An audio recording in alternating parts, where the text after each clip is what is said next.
world, this is Raday here, author of the esteemed book, Stand to Reason, that's Blacks in the Bible. And we're going to get into the creme de la creme, the pièce de résistance. I know I murdered some stuff, but it's all about Jesus, chapter 7. First of all, I don't think I have to explain why this is important. I guess you, by this point in time, you kind of should just already know, but we're going to get into the first section, Great Escape. Pretty much at this time, the head honcho in charge is a guy named Herod. And Herod, just like the Pharaoh in Moses' day, wanted to start killing babies because he wanted to kill the next new Messiah or the next new revolutionary coming up. And so, Joseph or whatever was instructed to take Mary and whatever. After, Jesus is born, they were instructed to take him to Egypt. Some even say that Jesus was actually born in Egypt and stuff, and there's books and stuff written on that. I'm not, if you want to go research that, wink, wink, please do. But as far as this is concerned, from the biblical perspective, Jesus is born Bethlehem. He goes to Egypt to hide, and when we covered this earlier, right? He went to hide, and we know that there are black people in Egypt. So, in order to hide, you gotta, pretty much find a way to blend into your surroundings. If everyone else is black, wouldn't help to be black too. Like if he was gonna hide and he was a white guy, wouldn't it be like more pertinent for him to hide in Rome or Greece or something like that? No, he went to hide in Egypt because even though Egypt was under subjugation, just like Israel was at the time, they were still black people. Um, Colonialism 101. So, the next section I want to talk about is Made of Metal. We went over this a little bit when we talked about angels and metal and everything like that. Well, a lot of that same imagery is found here in Revelation. And the first thing I want to go into is Revelation 2:18, which says, okay, these things saith the Son of God, who hath eyes like unto a flame of fire, and his feet were like fine brass, polished bronze. Either brass, bronze, we can kind of make those distinctions. Please go back and, watch the thing on angels to kind of get more on that. But pretty much we're just going to skip over and go on to the next one. The next section I want to talk about is Jesus the White. Pretty much in this chapter, there's some people who are accused of doing what, pretty much what a lot of Afrocentrists are accused of doing, and taking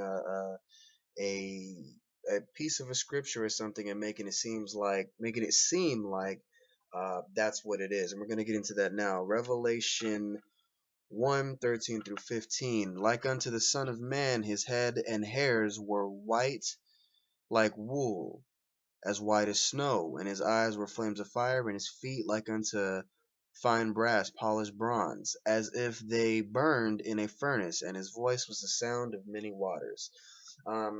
Obviously, this is the same verse that a lot of, Afrocentrists and stuff go to. They say, well, look, his feet were unto fine brass, like burned, all this other stuff. And then I've even heard other people say that, a lot of times, his hairs were like white as wool, or, like white as snow. And, I guess we're going to get to that. We're going to get to that a little bit later, but, pretty much when you think about it, right, his hair or his head was white. That's what it says. His head was white and his feet were black, essentially. And the main thing I wanted to point out in my book is that if you look at the position where John is at, obviously John is here, Jesus or God or whatever is up here. So when we look at just his position and we think about how shiny and all this, just bright, how everything was, when he looks up, he can't get the best view that he could possibly get. It's only when he looks down, it's only when he bows his head and that he can get the best view of what his actual skin tone would actually look like. correct? I mean, it's easier to look at the grass than it is to look into the sun. Um, so when he looks down and sees that, his feet were like burned brass or burned bronze, just black, obviously the rest of him would have to follow as well. And another thing when it talks about his hair or his head or whatever, like, look, it's talking about it's talking about the hair, not necessarily his whole face and everything like that, just his hair. And even when we go down a little bit further, um, it equates it to wool, and we'll go to Daniel 7:9, which states, I beheld till the thrones were cast down, and the Ancient of Days did sit, whose garment was white as snow, and the hair on his head was like pure wool. When we look at this, over and over, we're seeing that his hair was likened to wool. And some say, well, yeah, he had white hair. I mean, you look at sheep, a lot of the sheep are, their hair is white, so we're talking about that.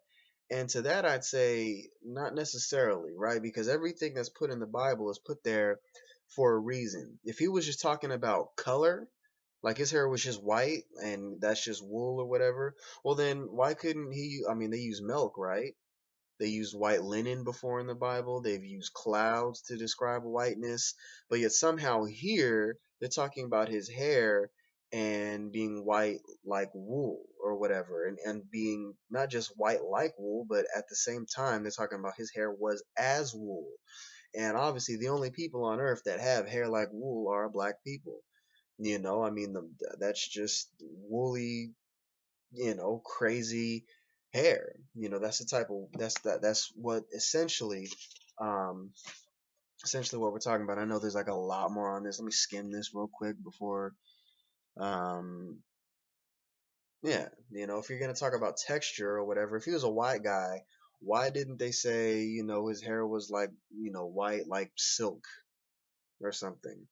Right? Because white people have like silk and like dead hair that not no offense, it kind of just hangs there, right? It's not lively most of the like not like it is with black folks. So um, as far as that goes, there's more on this. I probably butchered my own little section here, but we're gonna get on to the next one anyway. The next section I want to go into is Average Joe. Just to start this thing out, we know that Jesus was not just an Israelite, but he was from the tribe of Judah, or he was a Jew. So it's important that, we've gone over how Israel looks. We've gone over how specific people in Israel or whatever look. We've gone over how the prophets and everything looked. And now it's time to see what, excuse me, what Judah would have looked like. So for that, we're going to go to Jeremiah 4 verse 2. And it says, Judah mourneth, and the gates thereof languish. They are black unto the ground, and their cry of Jerusalem has gone up. Even then, when we look at the tribe of Judah, they were the kingly tribe. These were the people that these were the ones that were supposed to be the leaders of all of Israel. And as we said, as we kind of covered before, when we look at royalty and we look at bloodlines, they're going to want to sustain those bloodlines, So when we look at things of that nature, then we can kind of, I'll say, gauge that, these were certainly not just dark people, but people who really kind of took pride in kind of carrying that on. I know that's probably a lot of assumption, but let's kind of get into it. We know that they were black. We know that the rest of the Israelites were black. Even then, if you weren't a Greek or a Roman, then you were something else. And even then, there were other tribes or other people in the region that were black. If we look at Samson and Delilah, the Philistines were black. There was a lot of other black influences in the region. So, either if you were from the tribe of Judah and you got somebody from your tribe, then black person. Or you go to another tribe of Israel, most likely black person. Even if you go outside of the tribe, there's still other people in there that have these African features. Um, so that's where that goes. And when we kind of go down a little bit further, in the previous chapter, we talked about Philip and the Ethiopian. And when we think about, when we think about that story, we think about the prophecy that he was going over. Remember, we talked about the prophecy. Well, that prophecy comes from Isaiah 53. And for the terms that we're going to be using right here is,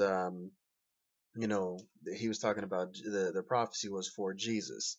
There was nothing beautiful or majestic about his appearance, nothing to attract us to him.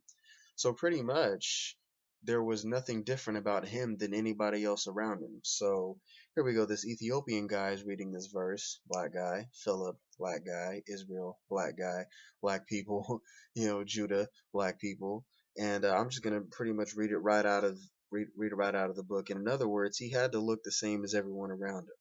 Being that he, Jesus, is of the tribe of Judah, Judah is described as being black, and seeing as he looked the same as those around him, it can strongly be concurred that Jesus himself would have been considered a dark-skinned man by any standards.